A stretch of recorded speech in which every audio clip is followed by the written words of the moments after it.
आज 2 अक्टूबर है और जैसा कि हम सभी जानते हैं कि आज के दिन देश के 2 महान सपूतों का जन्म हुआ, महात्मा गांधी और लाल बहादुर शास्त्री। इन दोनों ने अपने अपने तरीके से देश की सेवा करी और इसके सम्मान को बढ़ाया। गांधी जी और शास्त्री जी के संबंध में एक विशेष बात जो यह है कि गांधी जी के जो विचार, जो गांधीवाद पूरा एक विकसित हुआ, शास्त्री जी उसके सच्चे अनुयायी थे। एक तरह से कहा जाए तो लाल बहादुर शास्त्री जी स्वयं में एक पक्के और सच्चे गांधी के अनुगामी और गांधी के विचारों को आगे बढ़ाने वाले व्यक्ति के रूप में रहे। गांधी जी के जो 2 प्रमुख सिद्धांत हैं, जिससे जो उनकी विशेषता है गांधी के विचारों की, इसमें अहिंसा और असहयोग विशेष रूप से, इन 2 पे थोड़ा सा हम चर्चा करें तो गांधी जी के जो अहिंसा और असहयोग के जो विचार हैं, यह वस्तुतः एक राजनीतिक प्रतिरोध के सफल साधन है।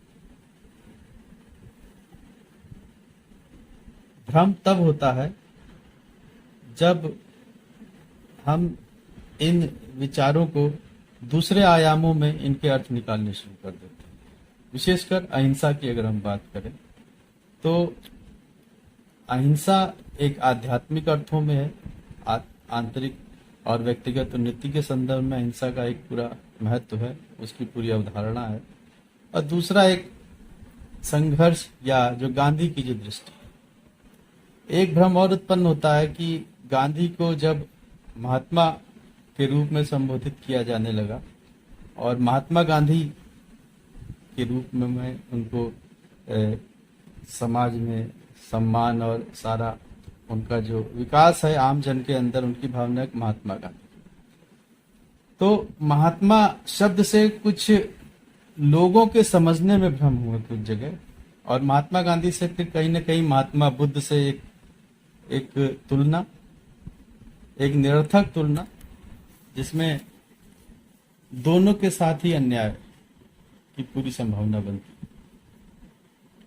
गांधी जी के सिद्धांत को अगर हम समझें तो उसको महात्मा शब्द की वजह से एक हम आध्यात्मिकता का उसमें ढूंढने की कोशिश करते हैं, और इस वजह से एक भ्रम और एक अनिर्णय की स्थिति बनती है।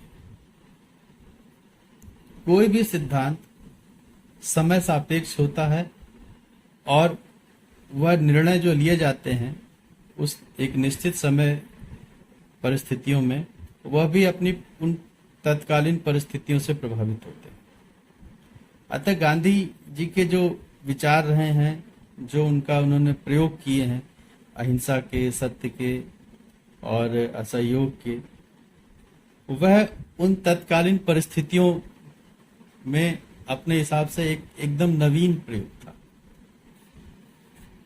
उस समय भारत गुलाम था, अंग्रेज शासक थे, और निश्चित रूप से शक्ति के रूप में अंग्रेज बहुत ताकतवर थे, पूरी सेना, हथियार, सारी चीजें उनके पास थी। तो उन समय में प्रतिरोध के लिए गांधी जी के जो सिद्धांत थे अहिंसा और असहयोग, इसको हम एक संघर्ष की स्ट्रेटजी के रूप में देखें तो ये निश्चित रूप से बहुत ही सफल रहे हैं और हमेशा रहेंगे। आज भी अगर हम देखें तो अगर एक शक्तिशाली का प्रतिरोध करना हो, शक्ति संपन्न व्यवस्था या विचार या व्यक्ति का अगर विरोध करना हो और किसी कमजोर के द्वारा, आसान नहीं है।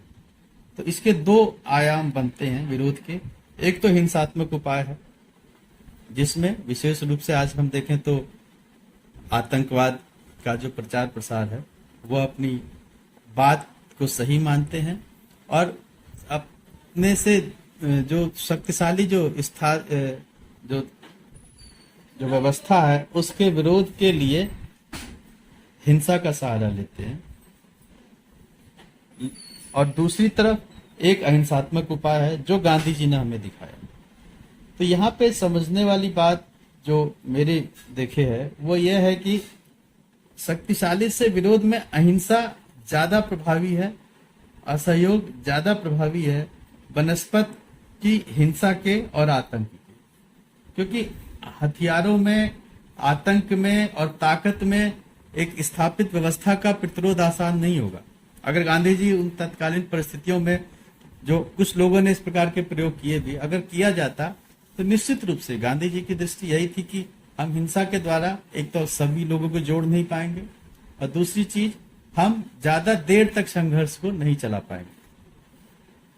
इसलिए अहिंसा या असहयोग या सत्याग्रह का विचार ये निश्चित रूप से एक शक्तिशाली के खिलाफ प्रतिरोध का, उसके विरोध का एक सबसे अधिक सशक्त और सफल माध्यम के रूप में गांधी जी ने पूरे विश्व को दिया। और न केवल तब बल्कि आज भी अगर कहीं भी किसी को विरोध करना है, अब भारत में तो अभी भी हम देख रहे हैं लोकतंत्र में इस प्रकार की परंपरा हमारी है ही है कि विरोध करना है तो हम हड़ताल करें, धरना करें, अहिंसात्मक तरीके से हम दूसरे को ज्यादा दबाव डाल सकते हैं बजाय कि हिंसा के। हम अक्सर देखते हैं लोग धरना प्रदर्शन करते हैं, पुलिस उनको रोकने के लिए होती है और जब तक शांतिपूर्ण प्रदर्शन होता है पुलिस भी कुछ नहीं करती है या कर नहीं पाती है। कई बार दुराग्रह के कारण उस आंदोलन में से ही कुछ लोग, कुछ उपद्रवी शामिल हो जाते हैं और पुलिस पे पथराव वगैरह करने लगते हैं। नतीजा क्या होता है? पुलिस को भी एक मौका मिलता है शक्ति प्रदर्शन का और अपनी ताकत के प्रयोग का, और तुरंत जो है वो आंदोलन अपनी राह से भटक जाता है और बिखर जाता है। तो इस रूप में अगर हम गांधी के इन प्रयोगों को देखें तो तब भी सफल थे, अब भी सफल थे। किस रूप में? एक शक्तिशाली व्यवस्था के विरोध के शांतिपूर्ण उपायों के रूप में। लेकिन भ्रम तब होता है जब हम गांधी जी की अहिंसा के बात को महात्मा बुद्ध की अहिंसा या आध्यात्मिक अर्थों में सीधे सीधे जोड़ने लगते हैं। गांधी जी के बारे में, गांधी जी स्वयं अपने बारे में यह मानते थे कि वह एक राजनीतिक पुरुष हैं, अपने आप को राजनीतिज्ञ मानते थे जो आध्यात्मिक होने की ओर अग्रसर, अर्थात वो स्वयं भी इस बात को कहते थे, ईमानदारी से इस बात को स्वीकार करते थे कि उनके प्रयोग उन तत्कालीन परिस्थितियों में राजनीतिक धरातल के लिए ही है। तो एक ये मानना है कि राजनीतिक आयाम के रूप में गांधी जी ने अपनी चीजों को दिया और वो सफल हैं तभी।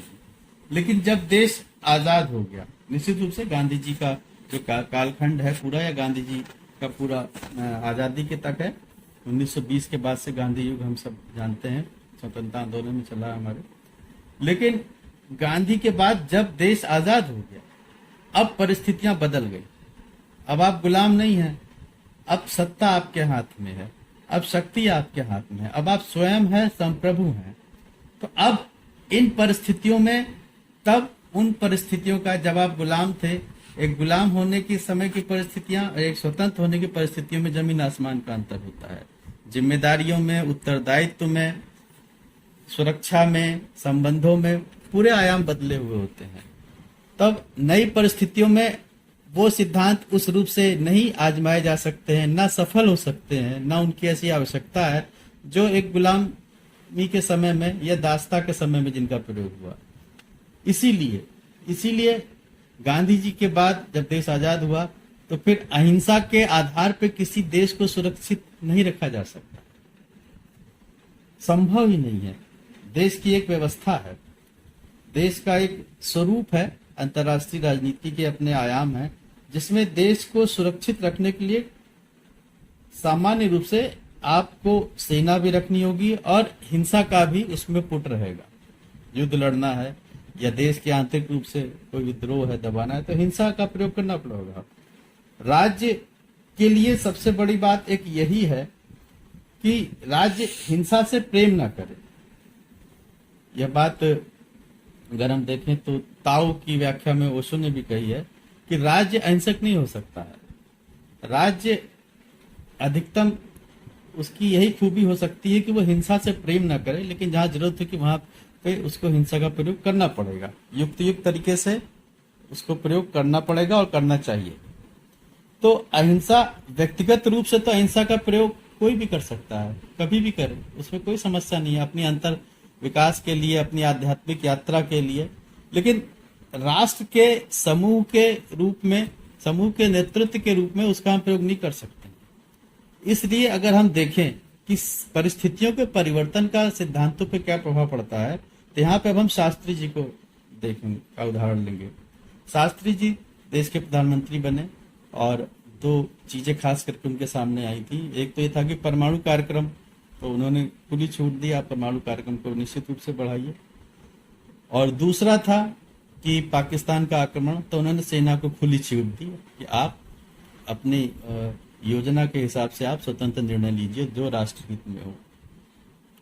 और इसी संदर्भ में शास्त्री जी ने कहा कि व्यक्तिगत रूप से मैं अहिंसक हो सकता हूं, लेकिन जहां तक राष्ट्र की सुरक्षा का प्रश्न है वहां पे यह संभव नहीं है। इसलिए इस उदाहरण को देने का बस यही उद्देश्य था कि आजादी से पहले गांधी जी के, जबकि शास्त्री जी स्वयं एक पक्के और सच्चे गांधीवादी रहे हैं, लेकिन वो जानते थे इस बात को कि राष्ट्र की सुरक्षा समूह की सुरक्षा के रूप में है और उसमें हमें जो वही निर्णय लेने होंगे जो राष्ट्र के हित में होंगे। व्यक्तिगत रूप से मैं भले ही जो है अहिंसक हूं, भले ही शांति प्रिय हो सकता हूं, लेकिन राष्ट्र के रूप में इसको लागू करना राष्ट्र के हित में नहीं होगा। तो परिस्थितियां बदलती हैं तो सिद्धांत भी बदलते हैं। प्रत्येक सिद्धांत अपनी परिस्थितियों के आधार पर विकसित होता है। आज वर्तमान समय देखें तो देश में एक नई परिस्थिति है, एक नया चीज है। तो आज के समय में देश की सुरक्षा, चूंकि हम व्यवस्था के, देश स्वयं संप्रभु है और अपनी व्यवस्था और सत्ता का निर्धारण कर रहा है, उसका निर्णायक है। तो ऐसी स्थिति में कोई भी अगर किसी प्रकार का विरोध आता है देश के आंतरिक रूप से या बाह्य रूप से, तो उसका समुचित प्रतिरोध करना हर स्तर पे जरूरी होगा। इसलिए संक्षेप में अहिंसा, गांधी जी की अहिंसा, आज भी अगर कहीं परिस्थिति बनती है किसी व्यवस्था के विरोध में शक्तिशाली आयाम का विरोध करना है, तो एक सफल साधन तब भी था, अभी भी है। लेकिन स्वतंत्र होने के बाद आज की परिस्थिति में देश के रूप में इसका प्रयोग संभव नहीं है या उतना सफल अब नहीं हो सकता। इसके अतिरिक्त एक खास बात जो ये है कि आज के समय में अगर हम ये देखें कि महात्मा गांधी को लेके बहुत से विरोधाभास भी है, कोई कुछ कहता है, कोई कुछ कहता है। निश्चित रूप से गांधी जी ने संघर्ष की एक नई दिशा दी। गांधी जी की महानता आज पूरे विश्व में है। आज दुनिया में अगर भारत पहचाना जाता है आधुनिक संदर्भों में, तो महात्मा गांधी उसका प्रतिनिधित्व करते हैं। महात्मा गांधी भारत की एक पहचान है और उस पहचान के पीछे खास चीज यही है कि उन्होंने एक संघर्ष के एक नए तरीके को विकसित किया। राजनीतिक गलियारे में, राजनीतिक क्षेत्र में उन्होंने राजनीतिक प्रतिरोध के लिए संघर्ष के नए तरीकों का प्रयोग किया, जिसमें सत्य, अहिंसा और असहयोग प्रमुख हथियार के रूप में सफल रहे। यह तब भी थे, यह आज भी हैं और आगे भी ये सदा रहेंगे। यही गांधी जी की सबसे बड़ी देन न सिर्फ देश को अपितु पूरी दुनिया को, पूरी मानवता के लिए है कि अगर हम इनका प्रयोग परिस्थितियों के आधार पे समझकर, समग्रता के दृष्टि से आधार पर करें, तो निश्चित रूप से यह देन गांधी जी की पूरी मानवता के लिए अनुपम है, अद्वितीय है। धन्यवाद।